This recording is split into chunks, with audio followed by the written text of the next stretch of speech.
Hello student, in this video we will discuss question number 10 of exercise 1.3. Your question is, let f from x to y be an invertible function, show that f has unique inverse. That means a function is given f from x to y which is invertible. That means inverse exists, it is given. Okay, and you have to show it that if inverse exists, that is unique. That means this f has unique inverse. Here in the question a hint is also given. Okay, so generally in exam the hints are not given, you have to do it yourself. So since your function is invertible and you have to show it that unique inverse exists, that means one and only one inverse exists. So on the contrary, we will consider it that it has two inverse, and we will try to prove that both the inverses are equal. That will give the solution. Okay, so here if possible we are writing contradiction method we have used. If possible, let z from y to x and h from y to x be two inverse of the function f. Since f is a function from x to y, so inverse will be a function from y to x. So we have considered one of the inverse as z and other inverse as h. Our aim is to show it that z is equal to h. So here you see, since z is a function from y to x, we consider an element in y.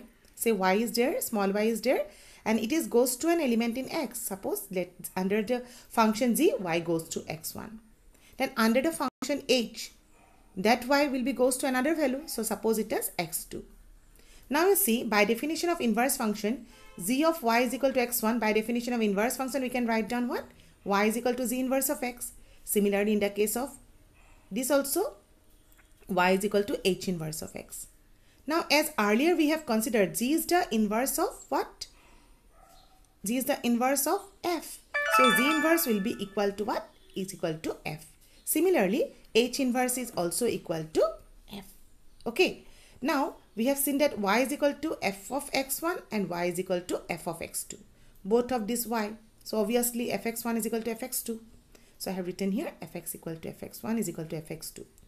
Now, it is given f is invertible. So, invertible means it is 1, 1 and on 2.